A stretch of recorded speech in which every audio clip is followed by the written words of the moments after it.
నమస్తే వేగా 9 న్యూస్కి స్వాగతం. విశాఖ బొత్స సత్యనారాయణ శాసనమండలి ప్రతిపక్ష నేత మావిగన్ పేరుతో అభివృద్ధి చేస్తే బాగుంటుందని జగన్ చెప్పారు. పత్రికా స్వేచ్ఛ పేరుతో మహిళలపై మితిమారిన భాష మాట్లాడడం మంచి పద్ధతి కాదు. రాధాకృష్ణ భాష పరాకాష్ఠకు చేరింది. రాధాకృష్ణ వ్యాఖ్యలను తీవ్రంగా ఖండిస్తున్నాను. రాధాకృష్ణ క్షమాపణ చెప్పాలి. రాధాకృష్ణ వ్యాఖ్యలను సభ్య సమాజం అంగీకరిస్తుందా? రాధాకృష్ణ క్షమాపణ చెప్పాలని వైఎస్ఆర్సీపీ నేతలు నిరసన చేపట్టారు. మళ్ళీ ఇటువంటి పునరావృతం కాకూడదు. గత ఎన్నికల్లో పెట్టెలు మారడం వలన ఓడిపోయామో లేదా అర్ధరాత్రి ఓట్లు వేయడం వల్ల ఓడిపోయామో కేంద్ర ఆర్థిక శాఖ మంత్రి భర్త చెప్పారు. నోటుకు వచ్చిన భాషతో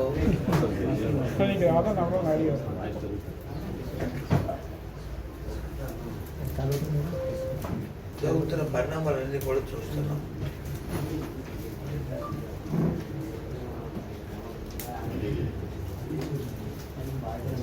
జగన్మోహన్ రెడ్డి గారు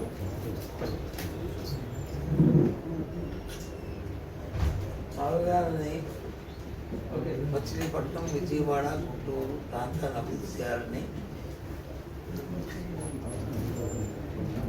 ఏదైతే అమరావతి అనే ఉందో ఆ నేపథ్యంలో మీరు వచ్చి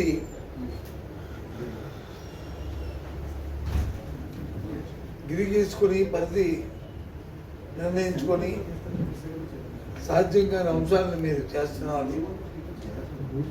ఈ ప్రాంతం అంతా చేస్తే ఆ ప్రాంతం కూడా బాగుపడుతుంది కానీ ఆయన వచ్చి వ్యాఖ్యానిస్తే ఒక పత్రిక, ముఖ్యంగా ఏబిఎన్ ఆంధ్రజ్యోతి వారు వీకెండ్ కామెంట్స్ అని ఒక శీర్షికని పెడుతూ చిలక పలుకులు పలుకుతూ మరి నచ్చిన ఆలోచన వారు చెప్పడానికి పరిపూర్ణంగా చూస్తూ ఉన్నాం. కానీ అది పరాకాష్ఠ చేరిపోయి నిన్న రోజున వాటి మీద కామెంట్స్ చేస్తూ వ్యక్తిగతంగా జగన్మోహన్ రెడ్డి గారితో వచ్చి మా పార్టీలో ఉన్న నాయకుల్ని, వారి కుటుంబ సభ్యుల్ని, వారి భార్యల్ని ఏ విధంగా ఆయన దూషించారో, ఏ విధంగా ఆయన అభిప్రాయాన్ని వ్యక్తపరిచారో ఈ సభ్య సమాజంలో మన సాంప్రదాయాల్లో, మన కుటుంబ సాంప్రదాయాల్లో ఆ వ్యాఖ్యల్ని ఏ ఒక్కరైనా అంగీకరిస్తారా అని మనగా నేను ప్రశ్నిస్తాను. ముందుగా నేను తీవ్రంగా ఖండిస్తున్నాను. ఈ నేపథ్యంలో మా నాయకులు, మా పార్టీలో ఉన్న మాజీ మంత్రులు,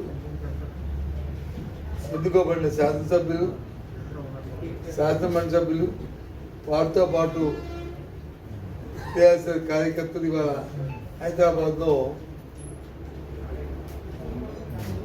ఆ ఆఫీస్ ముందు వారు దీన్ని మీద క్షమాపణ చెప్పాలి, ఉపసంహరించుకోవాలి, మళ్ళీ పునరావృతం కాకూడదని వాళ్ళు ధర్నా చేస్తే ప్రజాస్వామ్యం సిగ్గుపడేటట్టు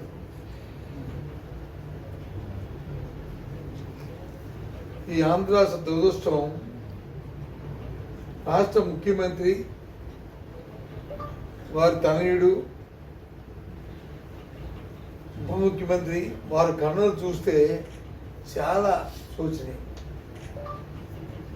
ఖండిస్తున్నాం వాటిని.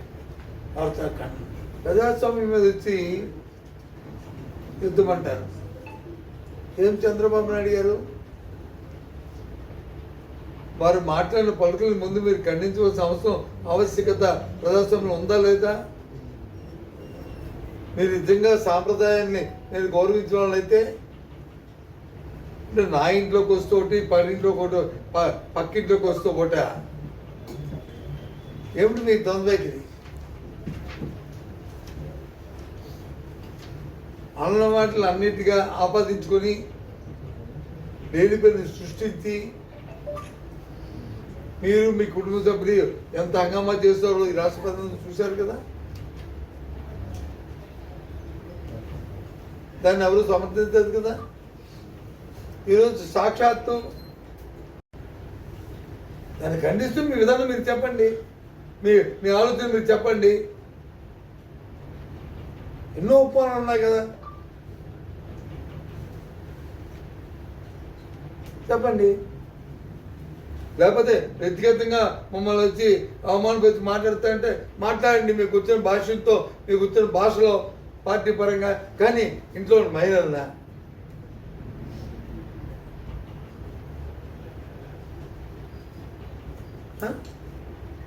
ఇదా శాఖ మొత్తంగా ఏంటండి ఇది?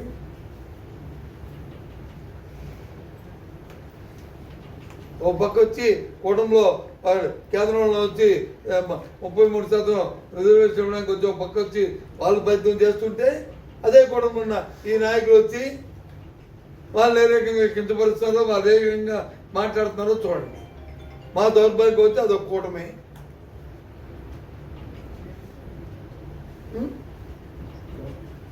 ఏంటి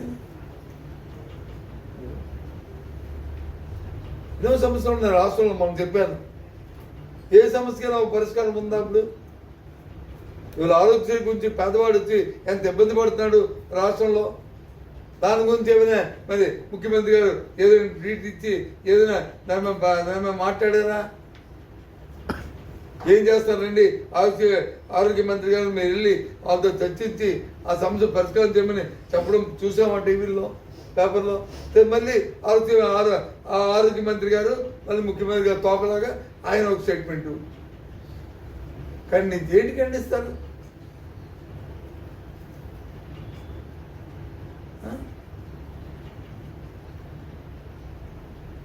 పండిన పండుగ గిట్టుబాటు లేక బాధపడుతుంటే వ్యవసాయ మంత్రి గారు వారొకటి అసలు విషయం వదిలేసి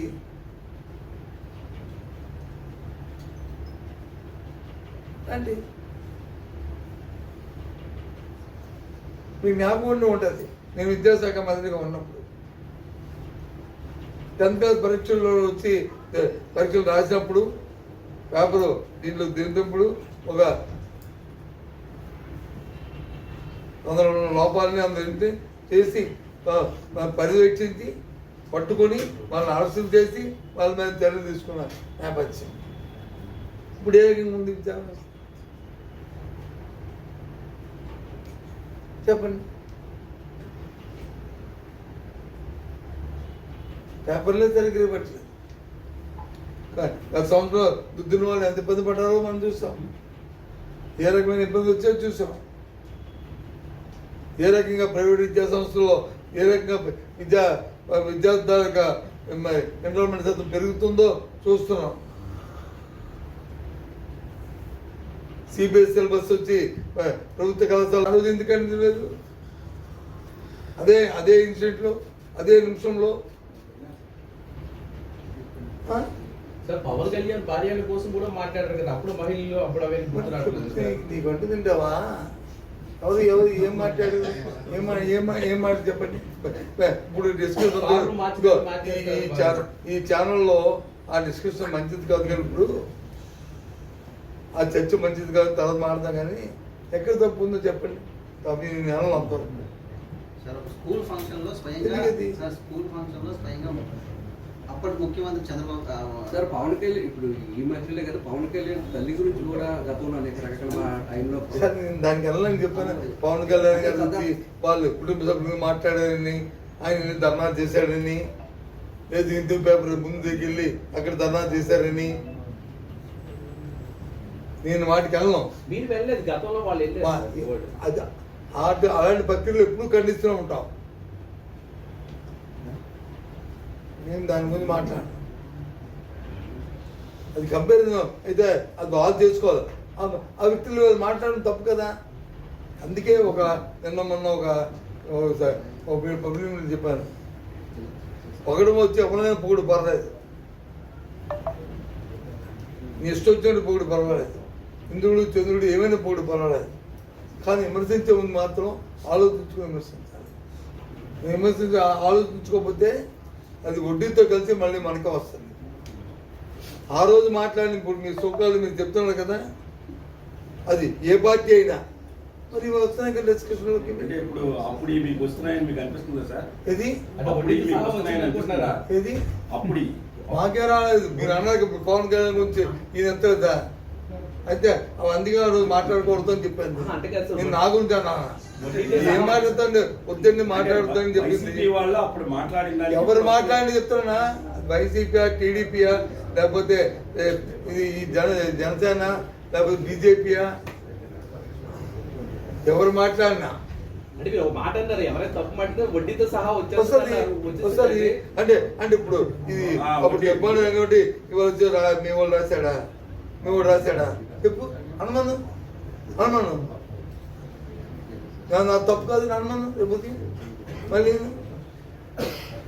అందుకే రేపు ఉదయం వైసీపీ పార్టీ దాక్షిణ్యం అవసరం ఉందా లేదా? ఇది ప్రజాస్వామ్యంలో ఈ సాంప్రదాయం కొంచెం చెప్పాల్సిన అవసరం ఉందా లేదా మీకు? ఎందుకు ఈ కార్యక్రమం చేయలేదు? తిరిగి పైపెచ్చు మీరు వచ్చి ప్రజాస్వామ్యం మీద దాడి అంటారా? మీ కొడుకు వచ్చి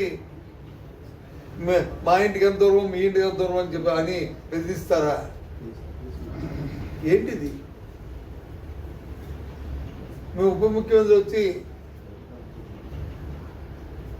ఆయన వరకు వస్తే వచ్చి ఆయన ధర్నా చేస్తాడు వెళ్ళి అదే ఆఫీసుల ముందు, అదే ఆఫీసుల ముందు కూర్చొని. ఇప్పుడు వచ్చి దాన్ని ఖండించవలసిన అవసరం లేకుండా తిరిగి ఇవాళ చేయడం తప్పులే అంటాడు. ఏంటిది? ఎక్కడికి వెళ్ళిపోతుంది ప్రజాస్వామ్యం? ఎక్కడికి వెళ్తుంది ఈ పత్రికా స్వేచ్ఛ? భార్యలకి మరి తోడబుట్టిన చెల్లికి మరి లేదా వ్యత్యాసం? ఏం మాటలు? అదే ఉపమానం. ఎన్నో ఉపమానాలు ఉన్నాయి చెప్పడానికి, కానీ ఇదా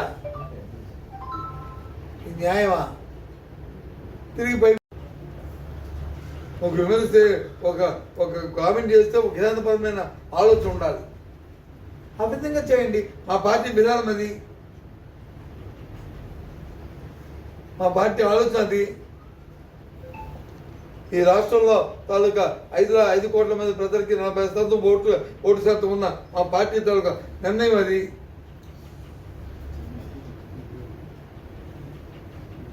అమరావతికి మీ వ్యతిరేకం కాదు, అమరావతితో దొరుకుతున్న అవినీతికి వ్యతిరేకం. అక్కడ దోచేస్తున్నారు, 14,000 రూపాయలు స్క్వేర్ ఫుట్ పెట్టి దోపిడీ చేస్తున్నారు. కనీసం కొన్ని ఇదేదో పెట్టినా బాగుండు. సుదూరమైన ప్రాంతం 150 కిలోమీటర్ల ప్రాంతమైన ఆ ప్రాంతం అంతా అభివృద్ధి చెందేది అని ఒక మాజీ ముఖ్యమంత్రిగా ఈ రాష్ట్రాన్ని అభివృద్ధి కాంక్షించే ఒక ఆలోచన ఉన్న పార్టీగా ఆయన నా నాయకుడిగా ఆయన చెప్పారు. తప్పగా ఉంది. అది అభిప్రాయాన్ని మేమందరం దాన్ని స్వాగతిస్తున్నాం, సమర్థిస్తున్నాం. ఏ రాజకీయ పార్టీకి అభిప్రాయాలు ఉండవా? ఏమి మీరేది 3,30,000 కోట్లు అప్పు తీసుకొచ్చారు. ఇప్పటికి ఎంత ఖర్చు పెట్టావు? అక్కడ ఏం చేస్తావు? ఇప్పుడు వచ్చి వారం రోజుల కింద అడుగుతున్నాం కదా, ఇప్పుడు వచ్చి చెప్పారా మీ నాయకులు ఎవరన్నా? అక్కడ ఉన్న నాయకులు కానీ, ఇక్కడ ఉన్న నాయకులు కానీ, ఎక్కడో ఉన్న నాయకులు కానీ ఎవరైనా చెప్పారు దాని మీద? ఏం ఆలోచన? సమాధానం ఉండదు. ఏమనంటే ఓ 3-4 వత్తాసు పలుకుతున్నాయి, మనం ఏది చెప్తే గ్రామ్ ఫోన్ రికార్డ్ లాగా అదే వేస్తారు కాబట్టి ఏదైనా చెబుతుంది అనుకుంటున్నారు. ఏంటిది? లేకుండా నువ్వు ఒక పరిణితి చెందిన నాయకుడు అయితే, వయసు మీరిన నాయకుడు అయితే ప్రజాస్వామ్యాన్ని చూడైతే లేదు 4వ స్తంభమైన మీడియాని తాలూకా స్వతంత్రాన్ని మీరు పరిరక్షిద్దామంటే ఆలోచించండి. మీరు మాట్లాడిన తప్పు దానికి చెప్పాల్సిన బాధ్యత లేదా మీకు? ఏం చంద్రబాబు నాయుడు గారు అవి మానేసి తిరిగి నేను సమర్థించుకుంటే అంటే ఏం మెసేజ్ ఇస్తాను మీరు? మళ్ళీ వచ్చి ఎవరో మహిళల కోసం మాట్లాడితే ఆఖరి రోజు ఇది ఆఖరి రోజు మీకు ఏంటి ఆఖరి రోజు? రోజుకో హత్య, రోజుకో మానభంగం, రోజుకో కార్యక్రమం జరుగుతుంటే చూసిన నాదులు లేక చూసిన పాపాన్ని పోక దాన్ని వత్తాసు పలుకుతూ ఇలాంటి సాంప్రదాయాలకు వచ్చి మీరు ఈ ప్రభుత్వం వచ్చి 10 రూపాయలు ఇవ్వలేదు దానికి ఏంటి? ఈ ప్రభుత్వం వచ్చి 10 రూపాయలు ఇవ్వలేదు దానికి, ఈ ప్రభుత్వం వచ్చి ఒక పర్మిషన్ తేలేదు దానికి, ఏది ఏ కార్యక్రమం చేయలేదు. కానీ ఇవాళ చెప్తానండి, అది ఎయిర్పోర్ట్ దారి ఏది? చేస్తున్నారు సార్. బాబు ఎయిర్పోర్ట్ దారి చెప్పండి, 7 రోజులు ఏ రోడ్ చెప్పండి, 7 రోజులు ఏమిటి చెప్పండి, కృష్ణ రాకేష్ గారు చెప్పండి, ఎయిర్పోర్ట్ దారి చెప్పండి. అక్కడ ఎక్కడి నుంచి సార్ మీరు అనేది? ఇక్కడ నుంచి నువ్వు కూర్చుని దగ్గర నుంచి మనందరం కూర్చుని దగ్గర నుంచి ఎయిర్పోర్ట్ దారి మనం కూర్చుని దగ్గర నుంచి అదే అదే అదే పెడతాం రేపు అదే పెడతాం, రేపు సబ్మిట్ చెప్తాం. ఇంత పెట్టి ఇన్ని చేసి జగన్మోహన్ గారు దాన్ని తీసుకొచ్చి ఎయిర్పోర్ట్ కడితే దానికి దారే లేదు, ఇలా ఉంది ఈ పరిస్థితి అని చెప్తారు రేపు. ఎస్ చెప్తారు రేపు. ఆల్రెడీ 2 లారీలు ఉన్నాయి కదా ఎక్కడ హనుమంతవాక మీద ఒకటి, మొన్నప్పుడు చూశాను సముద్రం నుంచి కూడా దారి వేస్తున్నాము, ఏది ఒక లాంచర్ పెడుతున్నాము, దాని మీద పెట్టి ఒక క్రూజ్ ద్వారా అటు నుంచి ఇటు అరగంటలు వెళ్ళిపోవచ్చు అని చెప్తే చూశాను పేపర్లో, ఈనాడులోను దీంట్లోను. అది దారే సముద్రం నుంచి, అది దారే కాదా? ఏంటండి ఇది? నేను నాకు చేస్తే కృషి 2 సంవత్సరాలు అయ్యి కనీసం ఎయిర్పోర్ట్కి దారి లేదు, దౌర్భాగ్య స్థితిలో ఉంటున్నాయి. ఈ ప్రభుత్వం వీళ్ళు వచ్చి మాట్లాడతారా? ఏ రహదారులు నిర్మిస్తున్నారు కదండి, ఇలా మాట్లాడేది ఏంటి బండి మరి ఇది నొక్కికండి, ఎందుకంటే అది జ్ఞానోదయం రావాలని. అలాగే పర్వాలేదు. అందుకండి నేను అబద్ధం చెప్పండి. పార్టీ మీ పార్టీ వల్ల అన్ని పర్మిషన్లు తెచ్చామన్నారు కదా, మరి అప్పుడు తోవ కోసం అది కూడా తెచ్చాను బాబు, తెచ్చాను. నేనే మంత్రిని అప్పుడు, నేను తెచ్చాను. ఏది గడ్కరీ గారు వస్తే గడ్కరీ గారితో శాంక్షన్ చేయించి ఆయనతో ప్రకటన చేయించి పోర్టు ఎయిర్పోర్ట్కి వచ్చి పెట్టి దానికి అనౌన్స్మెంట్ చేయించి అన్ని చేసాము, అయిపోయింది. నేనే చేశాను, నేను అందులో భాగస్వామిని. నేను చెప్తాను కదా, నేను చెప్పిన ప్రతి మాట రికార్డు. నేను తప్పు మాట్లాడను, నా తప్పి మాట్లాడను, లేకపోతే ఎవరిని విమర్శించడం, వ్యంగ్యంగా మాట్లాడను. చెప్పండి, నువ్వు అడిగా కదా, నువ్వు మీరు చేయొచ్చు కదా, మరి ఎయిర్పోర్ట్ దారి కూడా చేశాం కదా, చేసేయం. ఏది ఏది అడుగు అడగా, అది మీరు అడగాల. ఏమండి ఎయిర్పోర్ట్కి వచ్చేప్పుడు అలైన్మెంట్ చేయించారు కదా, నన్ను మంత్రి గారు చెప్పి వెళ్ళి అడగండి, చేయించారు కదా, మరి ఎందుకంటే అయిపోయింది ఇప్పుడు వచ్చి ఎయిర్పోర్ట్కి ఎందుకు చేయలేదు, పోర్ట్ నుంచి ఎయిర్పోర్ట్కి అని మీరు అడగండి. అది వాళ్ళు ఏం సంబంధం చెప్తే ఇప్పుడు నన్ను అడగండి, లేదంటే వాళ్ళు నన్ను పిలిచి కూర్చోబెట్టి అడగండి.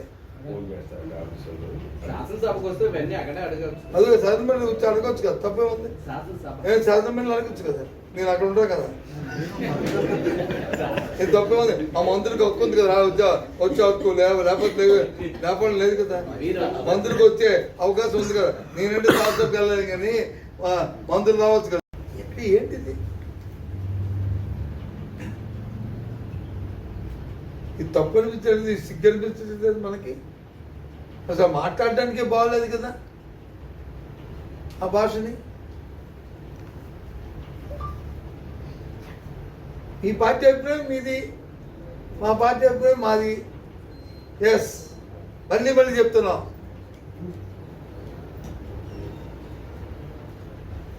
ఆ ప్రాంతం వచ్చి అభివృద్ధి చెందితే బాగుండు, దాన్ని కూడా రాజధాని పరిధిలోకి తీసుకొస్తే బాగుండనేది మా పార్టీ అభిప్రాయం. తప్పేంటి? నీ అభిప్రాయం రెండు మాటలు నువ్వేం చెప్తే దాని గురించి తానా అంటే తందానని వెనక చెప్పడానికి మేమేమైనా వస్తా సార్? పోనీ నువ్వేది మంచి చెప్తే మంచి చేయడానికి ఏం చేసావు నువ్వు? రైతులు మప్పెట్టడం కాదు అది.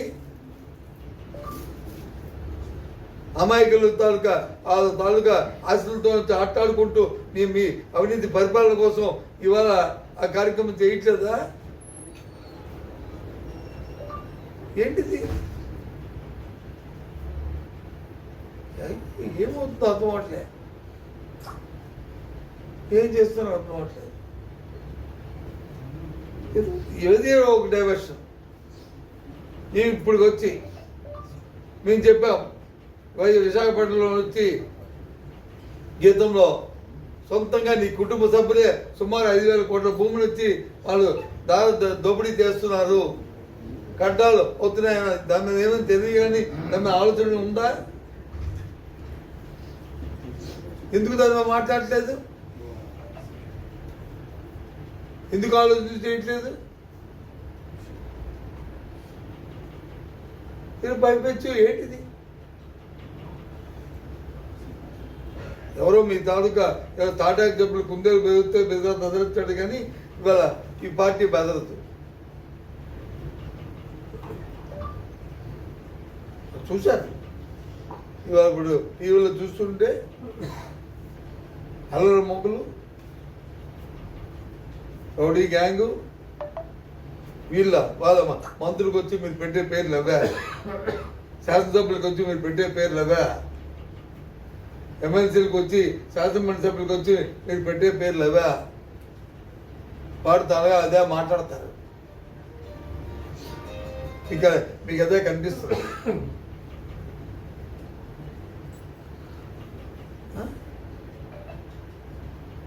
శాంతియుతంగా